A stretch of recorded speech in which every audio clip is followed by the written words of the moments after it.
सो आज पहली बार सत्वा टॉक्स में एक ऑफलाइन सेटअप पे हम रिकॉर्ड कर रहे हैं। एंड लास्ट टाइम जब स्वामी जी आए थे सत्वा टॉक्स में, इतने ज्यादा लोगों ने प्यार दिया, 33,000 लोगों ने वो सेशन देखा। और आज का जो सेशन है, जो लोग भी अभी मोबाइल में देख रहे हैं, कैमरा के पीछे बैठ के देख रहे हैं, ये session it is going to bring a very different perspective. क्योंकि ऐसा सेशन कभी ना आपने सुना होगा, ना कभी आपने देखा होगा। गुरुदेव वॉकिंग और स्वामी जी आज हमारे साथ है। Swami ji welcome to the session again. आज हमारे साथ ऑडियंस भी है, बहुत सारे लोग भी है जो ये सेशन आज देख रहे हैं। और जो भी लोग ये सेशन देख रहे हैं इस टाइम, इस चैनल को भी सब्सक्राइब करें, सत्वा टॉक्स को। इस चैनल का एक पर्पस है कि जो भी ये सेशन देखे उसके चेहरे पे स्माइल आए, उनकी लाइफ सेलिब्रेशन बने, और हम सब मिलके जितने भी दुख तकलीफ है दुनिया में लोगों को, हम सब उनके चेहरे पे मुस्कान लेके आए। And we all create a stress free and a violence free society. यही गुरुदेव का विजन है। गुरुदेव के विजन को अपना मिशन बना लिया, पूरी तरह बना लिया। आप भी बना लो जो देख रहे हो उस तरफ, और इसी को लेके आगे बढ़ रहे हैं। एंड स्वामी जी के बारे में बताऊं, वैसे तो Swami ji many people know you, जो लोग देख रहे हैं उन्होंने ऑलरेडी आपका पहला सेशन देखा हुआ है, ज्यादातर लोगों ने। बट जो लोग नए हैं उनके बारे में बता दो कि he is full time into art of living, और काफी साल से गुरुदेव के बहुत ही क्लोज है। जब श्रीलंका में आर्ट ऑफ लिविंग का एक बड़ा काम हुआ था, वहां पे शांति फैलाने के लिए जब गए थे गुरुदेव, तब स्वामी जी साथ में थे। और स्वामी जी के जो एक्सपीरियंसेस है वो इतने प्रीशियस है, जो आप सेशंस सुनोगे तो आपको पता लगेगा। एंड मैं ज्यादा आपको वेट नहीं कराऊंगा। स्वामी जी, सबसे पहले तो मुझे इतनी खुशी हो रही है, I am little feeling nervous also, कि आपने जो किताब लिखी है उसमें ऐसे एडवेंचरस स्टोरीज है और इतनी एक्साइटिंग है वो। जब मैं पढ़ता हूँ तो कभी कभी गूज़बम्स आते हैं।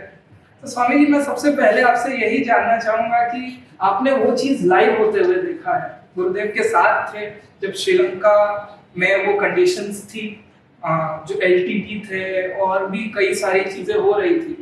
और एक जो उसमें एक वाक्य ऐसा है जब गुरुदेव को लैंड माइन के ऊपर चलना पड़ा था।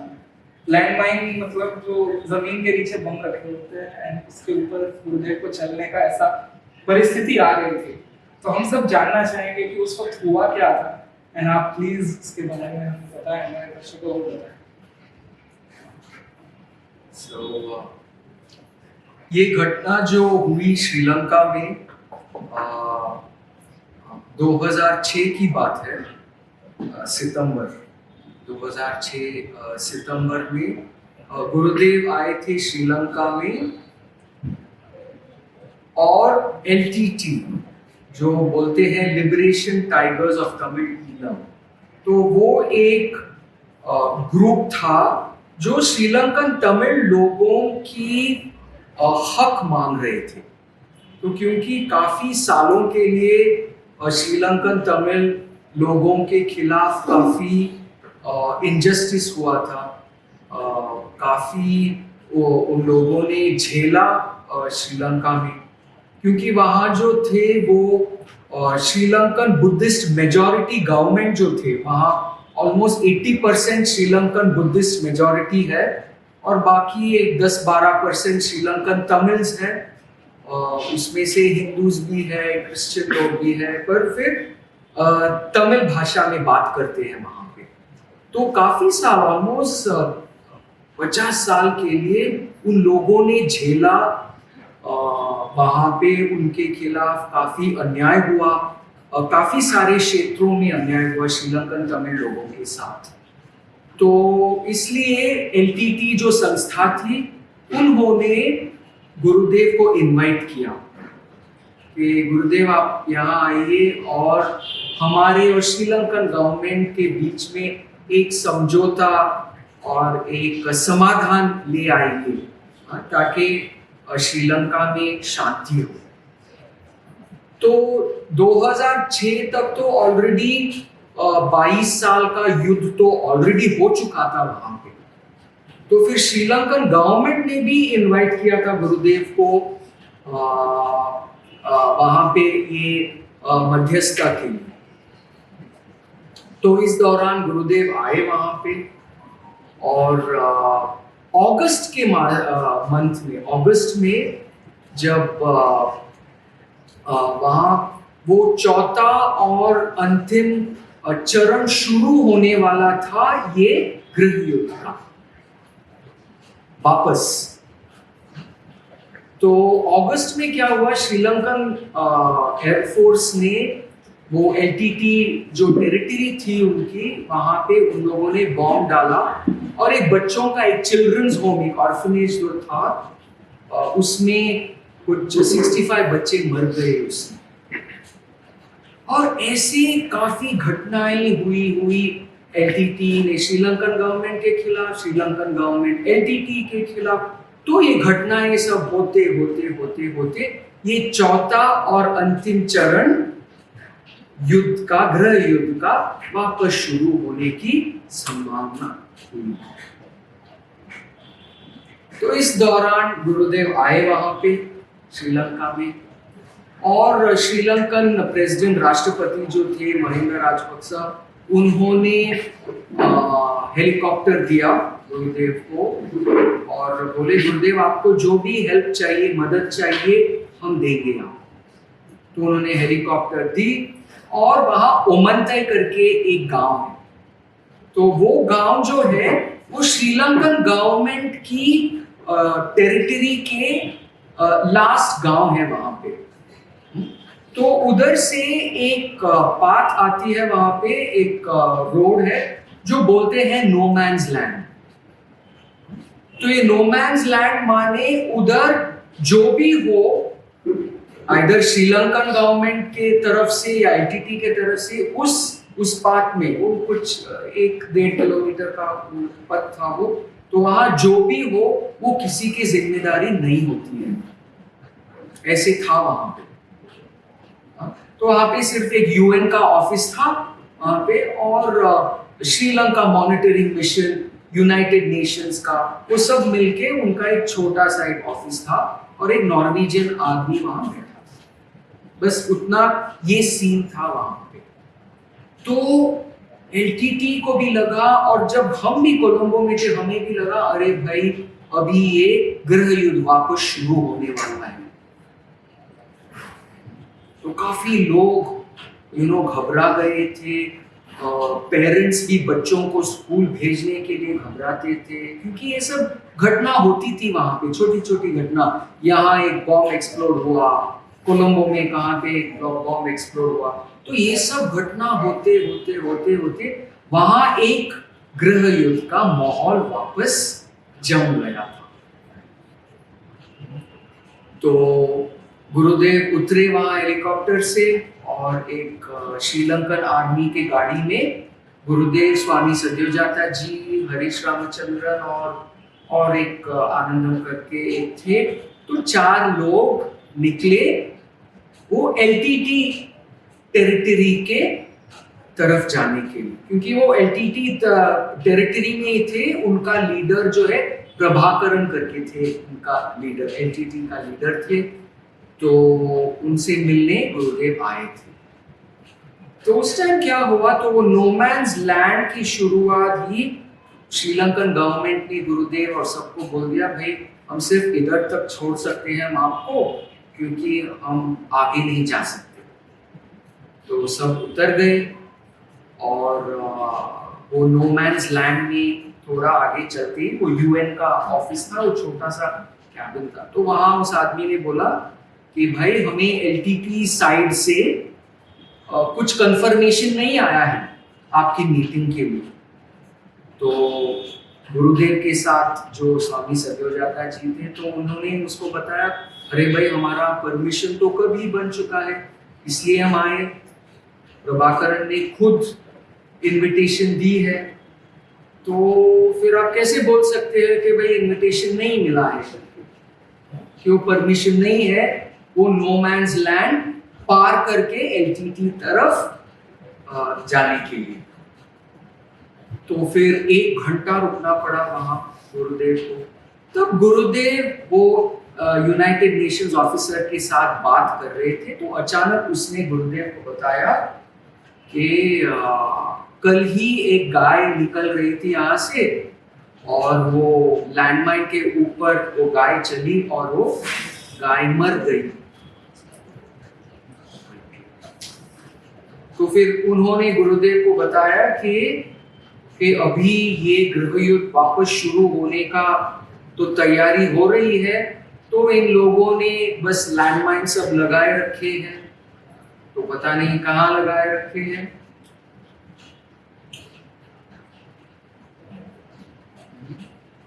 तो क्योंकि एलटीटी के तरफ से वो तैयारी कर रहे थे, तो उन लोगों के लिए लैंडमाइंस तो पता है ना, तो उसको बोलते हैं बारूद सुरंग, है ना। हाँ, जमीन के नीचे वो रख देते हैं। तो फिर उस ऑफिसर ने गुरुदेव को बताया, पता नहीं लोगों ने लगा दी है। और उन दिनों में एलटीटी बच्चों को भी दाखिल करते थे, ट्रेनिंग देते थे युद्ध लड़ने के लिए। छोटे बच्चे 12 साल के 13 साल के छोटे बच्चों को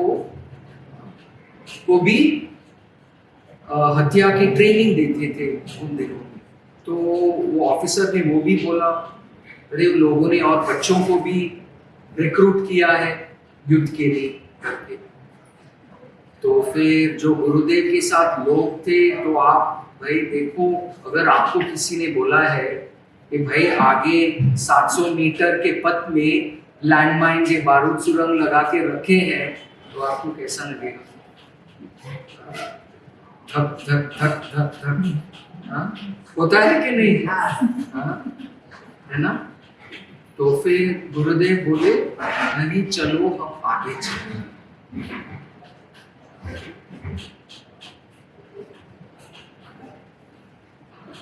क्योंकि गुरुदेव जिस संकल्प से निकले, कोई रोक नहीं सकते थे, है ना। यही जो है एक लीडर का लक्षण है, यही सच्चाई, यही सच्ची लीडरशिप है। ये कभी कभी लोग ऑब्स्टिकल डाल देते हैं, है ना। तो गुरुदेव ने क्या बोला? ही सेड, नहीं मैं आगे निकलूंगा, कोई मुझे रोक नहीं सकता है। इस एटीट्यूड से गुरुदेव आगे निकले।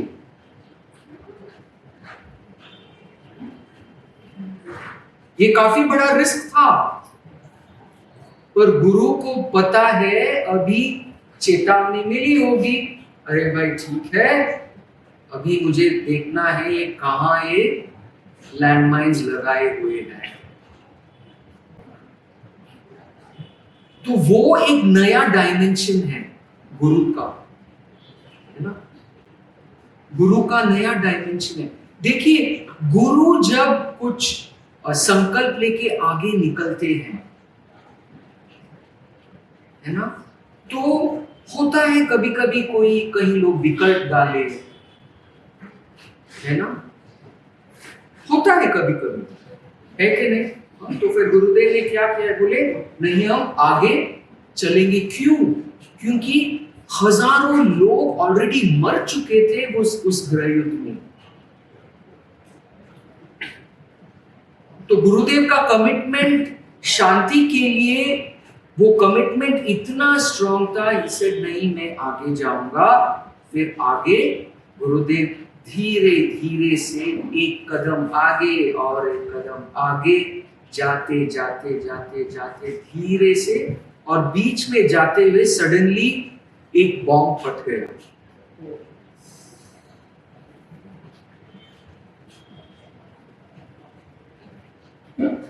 और सब लोग रुक गए। लेकिन ये बॉम्ब कहाँ एक्सप्लोड हुआ? बस कहीं बाजू में, बगल में, पास में नहीं, बगल में कुछ कहीं पे बॉम्ब चला गया, कुछ गोली चलाई गई वहां पे। और सब गुरुदेव के जो पीछे थे वो 3 लोग ऐसे ही रुक गए। हो रहा है ना, धक धक धक धक धक। आप ऐसी स्थिति को देखिए ना, अगर आप इस स्थिति में हैं, आप क्या करते? है कि नहीं? तो गुरुदेव बस मुड़ के पीछे इन 3 लोगों को देखे, he said just follow my footsteps। बस ऐसे गुरुदेव देखे, चलो और आगे निकल, धीरे धीरे धीरे धीरे से यहाँ वहां इधर उधर देख के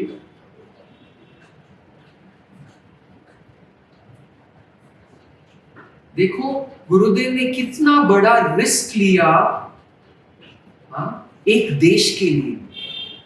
मैं बताऊंगा सिर्फ एक देश के लिए नहीं, गुरुदेव ने रिस्क ले लिया था 2 देशों के लिए, भारत के लिए भी। क्योंकि तमिलनाडु में जो दक्षिण भारत में है, वहां भी लोगों की बहुत पीड़ा थी, दुख दर्द थी कि भाई श्रीलंकन तमिल लोग इतना 50 साल इस दर्द से गुजरे, इस अन्याय से गुजरे, तो ये 50 साल से चल रहा था, तो तमिलनाडु के तमिल लोगों को भी बहुत दुख हो रहा था। तो मैं ये नहीं मानता हूं सिर्फ गुरुदेव एक श्रीलंका देश के लिए वो पदयात्रा लिए, वो एक पदयात्रा जैसा था, वो बारूद सुरंग के ऊपर लैंडमाइन के वो पाथ के ऊपर जाते हुए 2 देशों के लिए और कितने लाखों लोगों के लिए। तो फिर गुरुदेव आगे निकल गए, वहां पे देखे आगे निकल गए और फिर उस तरफ गए, कहीं एलटीटी के लोग थे, उन लोगों ने वहां बहुत बड़ी गेट थी वहां पे, तो उन्होंने वो गेट खोला, एक छोटा एक लड़का था इतना बड़ा बंदूक लेके, उससे बड़ा था वो बंदूक, पकड़ भी नहीं पा रहा था। तो गेट खोल के फिर गुरुदेव सब निकले अंदर, आगे गए, आगे होके फिर उस तरफ अंदर किलिनोची करके एक वो गांव थी जो एलटीटी का कैपिटल माना जाता था, जहां प्रभाकरन उनका लीडर जो थे तो वहां रहते थे। देखिए आपने सुना होगा ना कि लीडर जो है दे लीड बाय एग्जाम्पल, है ना? एक लीडर जो है वो वही एक उदाहरण है, उनका काम, उनका संकल्प, उनका जो एक्शन जो है वही एक जीता हुआ ही उदाहरण है। It is a living example.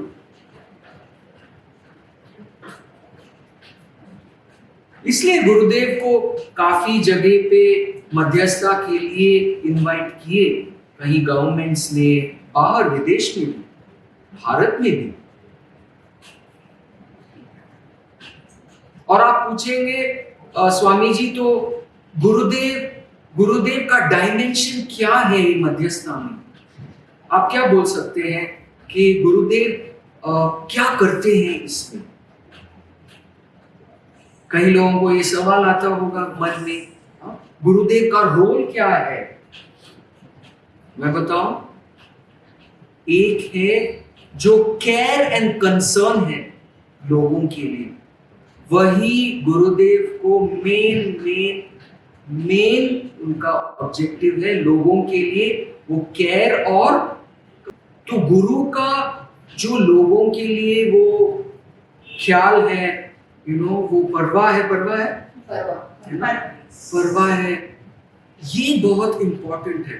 तो नॉर्मली ऐसे सिचुएशंस में क्या होते हैं, पॉलिटिशियंस होते हैं या एक संघर्ष में 2 लोग लड़ाई के बीच में लड़ाई हो रही है, तो क्या होता है, उनको सिर्फ उनके बारे में सोच रहती है, भाई मैं क्या ले लूं इस स्थिति से।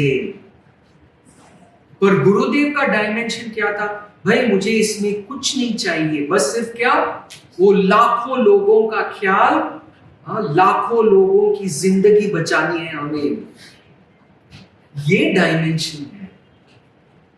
अनकंडीशनल जी, अनकंडीशनल केयर, कोई कंडीशन नहीं। इसलिए गुरुदेव वो पथ पार करके गए, इवन जब लैंडमाइंस थे उधर।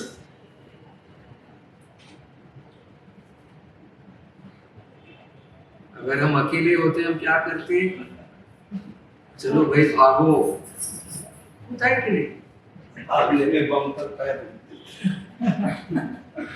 कोई जानकारी से नहीं देता है। हाँ, देखो और एक डायमेंशन है गुरुदेव की जानकारी, एक अलग डायमेंशन पे, जो वो देख सकते हैं एक अलग डायमेंशन से, जो शायद हम कभी नहीं देख पाते, वो एक है, वो दूसरी चीज है। तीसरी डायमेंशन गुरु का है, गुरु इज अनप्रेडिक्टेबल। अनप्रेडिक्टेबल को क्या बोलते हैं? उनके दिमाग को कोई पढ़ नहीं सकता। हाँ, गुरु का और एक डायमेंशन है, गुरु का दिमाग या मन अनुमान नहीं लगा सकता। अनुमान नहीं लगा सकते, हम माप नहीं सकते हैं, हम गुरु को माप नहीं सकते हैं, अनुमान नहीं लगा सकते हैं। तो ये घटना मेरे हिसाब से इज सो इंस्पायरिंग, टू कि जो भी अभी देखिए ये घटना लेके भी आप अपने जीवन में भी आप अप्लाई कर सकते हो। होता है ना कभी कभी आपके ऑफिस में या घर में या कोई रिलेटिव्स होंगे, हाँ, जो कुछ ऑब्स्टिकल्स डालेंगे, ऑब्स्टिकल्स के लिए क्या बोलते हैं? कुछ विघन डालेंगे। हाँ, है ना, कुछ विकल्प डालेंगे, हाँ, कुछ बाधा डालेंगे, होता है कि नहीं? पर इसमें से हमें सीख क्या है भाई? अगर आप कुछ अच्छे काम के लिए निकले हो, चलो आगे निकलो, जो भी बाधाएं आएंगे, जो भी विकल्प लोग डालेंगे, बस चलते रहो आपकी गोल की ओर, तो आप आगे निकलो आपके लक्ष्य के ओर। देखो इस घटना से, ये घटना थी दो देशों के लिए, इसमें से हमारे लिए सीख क्या है? हमारे अपनी जिंदगी में भी हम अप्लाई कर सकते हैं। ये हमें मजबूत करती है ये कहानी, होता है कि नहीं? Isn't it? ये हमें मजबूत बनाती है। हाँ भाई, अभी मुझे खुश होने से कोई नहीं रोक सकता। आप आज ठान सकते हो क्या ये? हाँ, हमारे खुशी के लिए भाई कोई भी बाधा नहीं डाल सकता।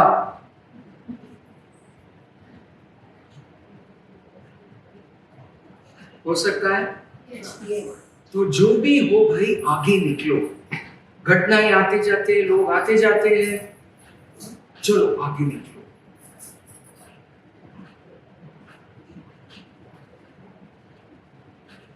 देखो आज अफसोस की बात है, आज जो इतनी बढ़िया देश है श्रीलंका, देखो किस हालत में है वो देश, है कि नहीं? हाँ, देखो कितने लोगों का वहां तकलीफ हो रहा है। तभी गुरुदेव ने लोगों को बोला था, भाई ये चौथा अंतिम चरण में आप लोग मत पढ़ो इसमें। दोनों श्रीलंकन गवर्नमेंट को भी बताया था और एलटीटी तमिल लोगों को भी बताया था, भाई मैं तुम्हें दोनों को मैं जीत दिला दूंगा। वो एक चौथा डायमेंशन है, मैं आपको याद दिलाना चाहता हूं कि जब गुरु होते हैं भाई किसी को हारने नहीं देंगे। हार जैसा दिखेगा आपको, लगेगा आपको,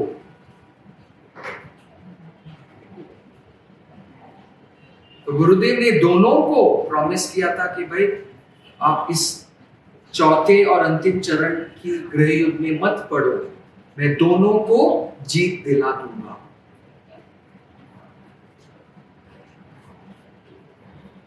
तो लोगों ने कहीं बात मानी, कहीं बात नहीं मानी। उन लोगों ने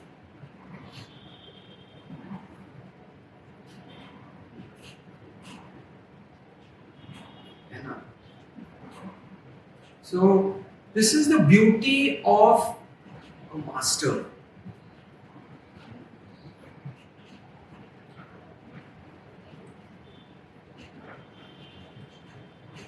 देखो संघर्ष हर के जीवन में कहीं ना कहीं आता है कि नहीं? कहीं कहीं आता है। फैमिली लाइफ में थोड़ा संघर्ष होता है ना? प्रोफेशनल लाइफ में, अपने जॉब में थोड़ा संघर्ष होता है। उससे हमें क्या करना है? सीखना है, सीखना है, पर और आगे भी जाना है। अटकना नहीं है, कहीं लैंडमाइन पे नहीं अटकनी है। जैसे मैंने बोला पहले, काफी लोग लैंडमाइन रख देते हैं, है कि नहीं? कोई रिलेटिव्स होंगे या आपके ऑफिस में आपका कोई साथ जो काम कर रहा है वो लैंडमाइन रखेगा, है कि नहीं? देखो इस सिनेरियो से, इस सीन से देखो आप अपने जीवन में भी आप अप्लाई कर सकते हो। तो कैसे पार करके जाना है इसमें? युक्ति के साथ,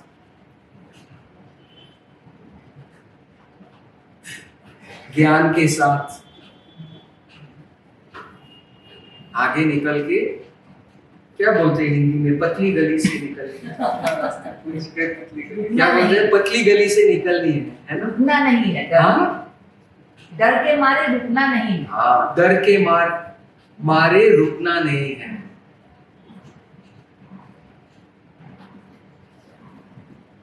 तो इसलिए मैंने ये पुस्तक लिखा था, द टाइगर्स पॉज, जो अंग्रेजी में है, और हिंदी में इसका नाम है टूटा टाइगर। टूटा टाइगर। इसका नाम है टूटा टाइगर, और जरूर पढ़िए। इसमें बहुत सारी घटनाएं हमने लिखी है जो गुरुदेव के खिलाफ लोगों ने षड्यंत्र रची। इसमें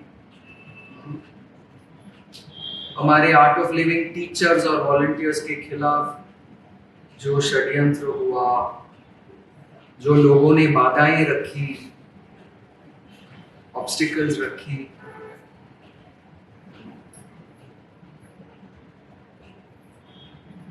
ये बहुत इंस्पायरिंग है ये बुक। तो मैंने जो आज घटना शेयर किया आपसे, बस ये सिर्फ एक झलक है।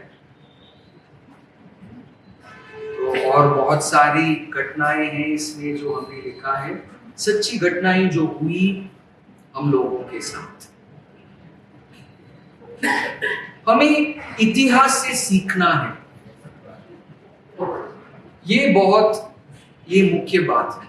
हमें इतिहास से सीखना है।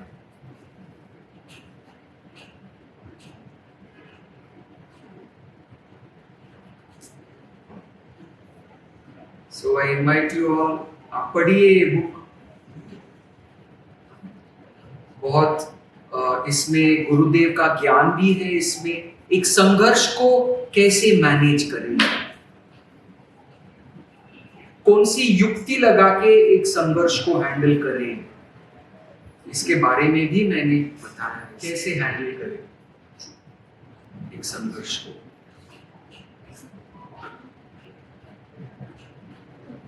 हुआ देखते हैं चीजों पर कि आर्ट ऑफ लिविंग 180 देशों में फैल गया है, लेकिन अंदर कितनी सारी चीजें हो रही है वो कभी भी एज अ वॉलंटियर डिवोटी पता नहीं लगती है। कितने सारे देश के झगड़े सुलझा दे रहे हैं। और स्वामी जी, एक चीज मैं आपसे जानना चाहूंगा कि गुरुदेव इतना होने के बाद उनके चेहरे पे कुछ दिखता ही नहीं है। गुरुदेव को कुछ चाहिए नहीं, गुरु को कुछ अपने आप के लिए कुछ चाहिए नहीं। इसलिए मैंने पहले ही बोल दिया था ना, गुरु जो है जब कुछ हैंडल कर रहे हैं, it is his care and concern. और आप कहीं मध्यस्थता के आप केस स्टडीज ले लो, आप बहुत सारे केस स्टडीज मिलेंगे आपको, बहुत सारे घटनाएं मिलेंगे आपको। आप देखिए हर केस स्टडीज में वो जो भी पार्टीज गए हैं, इवन मध्यस्थता के लिए जो गए हैं, उनको भी कुछ चाहिए तो होगा उसमें। पर यहाँ गुरुदेव ने क्यों लैंडमाइन पार करके गए? उनको कुछ चाहिए था ही नहीं भाई, लोगों के लिए। ऐसे मैंने बोला 2 देशों के लिए गुरुदेव ने ये किया। और गुरुदेव का धर्म जो है वो सेवा करने का ही है कि नहीं? सेवा का ही है। तो बस सेवा करते जा रहे हैं, इसलिए तो मुस्कान भी है और दूसरे की जिंदगी में भी मुस्कान ला रहे हैं। चीज तो है गुरुदेव का कि वो कोई भी दुनिया में कुछ भी हो रहा हो, गुरुदेव के वॉलंटियर्स और आप जैसे लोग इन्वॉल्व होते हैं। तो हमारे लाखों वॉलंटियर्स ऑल ओवर द। मैंने ये पुस्तक जो लिखा है द टाइगर्स पॉज, टूटा टाइगर जो मैंने लिखा है ये पुस्तक, ये मैंने हमारे सब आर्ट ऑफ लिविंग टीचर्स और वॉलंटियर्स को समर्पण करके ही मैंने लिखा ये कहानी, क्योंकि हम सब लोग गुरुदेव से इंस्पायर्ड है कि नहीं?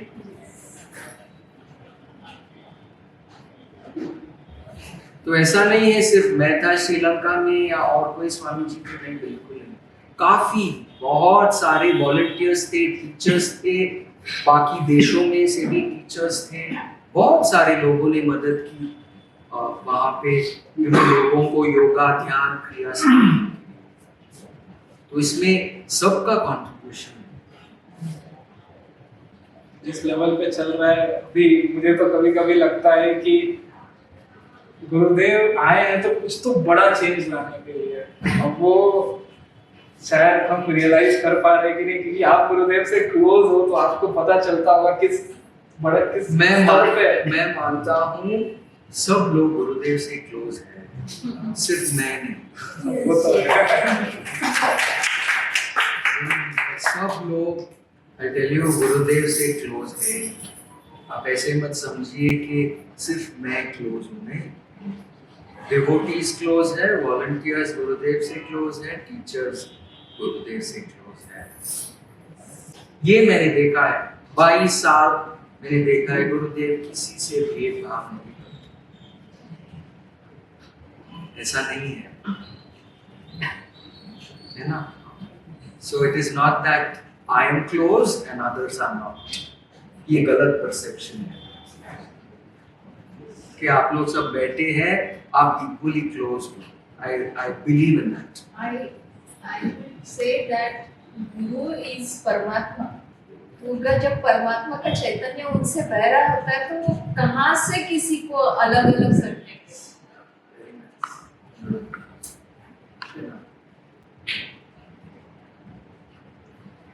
स्वामी जी, ये तो बहुत मतलब ये स्टोरी सुनने के बाद ऐसा लगता है कि मतलब ही इज द वन जो कि मतलब ये अपनी जान की परवाह किए बगैर, और बहुत लोग हैं जिस लेवल पे जो कार्य कर रहे हैं, कितने लोग हैं जो अपोज कर रहे हैं इस टाइम में, लेकिन उसके बाद भी निडर होके ऐसे जगह पे जाना।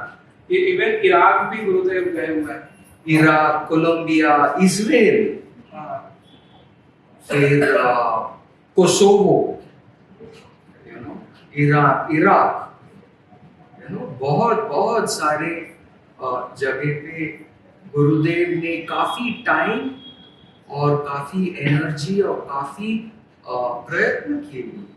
सुनिए ना, गुरु के साथ में जैसे गुरु हम जब देखते हैं तो गुरु को शरीर देखते हैं, हम उनकी आत्मा की उच्चता को नहीं देखते।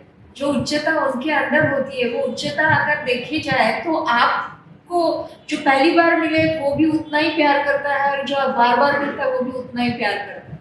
और गुरु कभी भी शरीर के लेवल पे होते ही नहीं है, वो आत्मा के लेवल पे होते हैं, तो उनको इन चीज़ों का डर ही नहीं होता है कि मेरे शरीर का क्या होगा।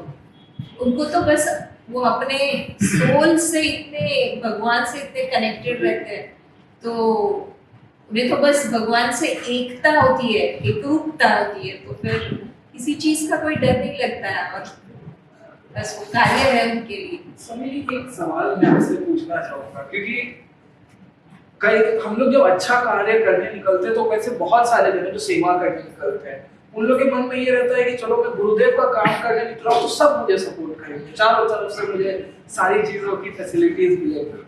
लेकिन जब उन्हें कोई रोकता है ना कि नहीं ये नहीं कर सकते, वो नहीं कर सकते, वो सोचते हैं कि मैं अच्छा कार्य करने निकला हूँ, दुनिया ऐसी बुरी क्यों है, ये सारी चीजें हो जाती है। तो आप भी जब श्रीलंका में थे तो ऐसा तो नहीं हुआ होगा कि पूरा केक वॉक हुआ होगा पूरी जर्नी आपकी, तो आप उस थॉट्स को कैसे कंट्रोल करते थे कि यहाँ पे मैं इनकी मदद करने आया हूँ और ये लोग उल्टा मुझे कैसे कैसे ट्रीट कर रहे हैं, तो उस टाइम में आप कैसे कंट्रोल करते थे, क्या सोच रखते थे उस टाइम में? अच्छा, ये बहुत बड़ी बात है यार। तो मैं आप सबसे पूछना चाहता हूं, तो कितने लोग सोचते हैं कि सेवा करने के बाद आप खुश होंगे? हाथ उठाइए। कितने लोग सोचते हैं? खुशी से ही तो सेवा होती है। कितने लोग सोचते हैं सेवा करने के बाद आप कुछ पा सकते हो, खुश रह सकते हो? हाथ उठाइए। भाई जो खुश है वो सेवा करेंगे,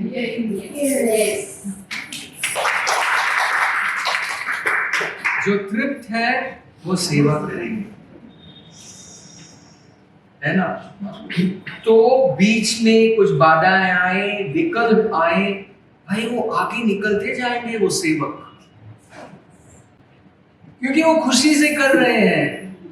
उसको कुछ छीनने की ना इच्छा है, ना कुछ लेने की इच्छा है, ना उसमें प्रॉफिट के लिए क्या बोलते हैं, लाभ। हाँ, उसमें लाभ उठाने के लिए नहीं कर रहे हैं, है ना? है कि नहीं? चलो बस सेवा करते जाओ भाई, लोगों की भलाई हो, चलो। तो उसको क्या बाधाएं, उसको क्या विकल्प, उसको क्या, चलो भाई आगे निकलो। It is an attitude. It is an attitude. तो थोड़ा, it's just a little shift in attitude. That is all. हमें कुछ नहीं चाहिए. I don't want anything from this. मुझे कुछ नहीं चाहिए. चलो मैं सेवा करता रहूं. अरे हमारे हजारों वॉलंटियर्स और टीचर्स इसलिए जुड़े हुए हैं जिनके तृप्त है, खुश है और आगे सेवा करते जा रहे हैं.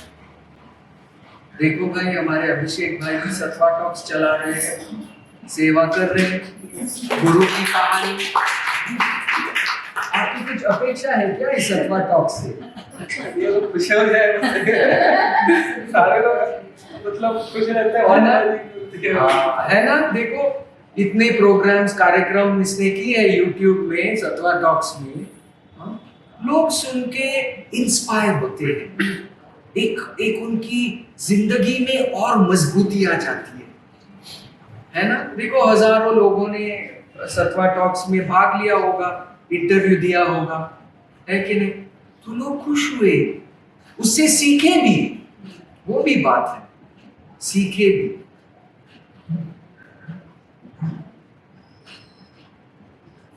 Isn't it? So Sattva not only talks, Sattva more than talks. Sattva doesn't only talk.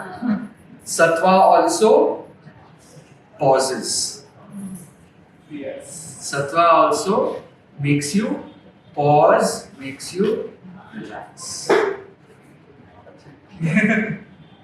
Swami ji ये चीज तो आपने मतलब हम जब सेवा करते हैं ना कितना अच्छा लगता है. अभी भी आपके साथ बैठ के इतना अच्छा फील हो रहा है मुझको कि अभी हम इतने बड़े परिवार के साथ जुड़े हैं और इतना सब कुछ कर रहे हैं. और यही मोमेंट्स है जो हम लाइफ में एकदम आखिरी टाइम में याद करेंगे, कुछ तो किया था. एंड वो भी क्यों याद करनी है? वो भी भाई आप करते करते, खुशी में करते करते सेवा निकले आगे, याद क्यों करनी है? एल्बम क्यों रखनी है? हिसाब किताब क्यों रखनी है कितने लोगों की सेवा की है कि नहीं? वो एक बर्डन और हो जाता है. हाँ, तो वो और एक वहाँ एक ऑब्स्टिकल बन जाता है कि नहीं? भाई हिसाब किताब मत रखो सेवा की.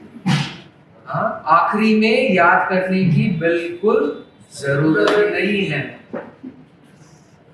खुशी खुशी निकल जाता है. देखो सत्वा टॉक्स में कितना नॉलेज आता है. स्वामी जी इतना अच्छा लगा, बट थोड़ी सी समय की भी सीमा है. स्वामी जी को एक बार दोबारा बुलाएंगे. एंड जो भी लोग देख रहे हैं इस सेशन को ज्यादा से ज्यादा लोगों तक शेयर कर और सब तक पहुंचा दें, क्योंकि कहीं ना कहीं जैसे स्वामी जी बोल रहे हैं कोई ना कोई गांव में बैठा रहता है. कई बार मैंने एक्सपीरियंस देखा है और ये वीडियो उसके मोबाइल के प्लेलिस्ट में ऐसे अपने आप पॉपअप हो जाता है और वो देख लेता है और फिर उसके बाद जो होता है वो आप अभी फील कर रहे हो. तो इसे सब तक पहुंचा दीजिए इस वीडियो को. और हम लोग ऐसे सेशंस रोज करते हैं, सब्सक्राइब कीजिए. एंड स्वामी जी जो लोग अभी देख रहे हैं, एक आखिरी मैसेज आप लोगों को क्या देना चाहोगे लास्ट? बस खुश रहो, बस खुश रहो, वही गुरु का संकल्प है। हाँ, पहले आपने बताया था ना, गुरुदेव का संकल्प जो है stress free, violence free world, ये गुरुदेव का पहले से ही संकल्प था, अभी भी है और वही रहेगा। Stress free and violence free world. इसलिए गुरुदेव भी लैंडमाइन वॉक किए। हाँ, अगर आप 2 words में, if I had to say, आप पूछे होंगे, आपको लगा होगा पर स्वामी जी गुरुदेव को क्यों लैंडमाइन पाथ पे जाना था? 2 words for a stress-free and violence-free world.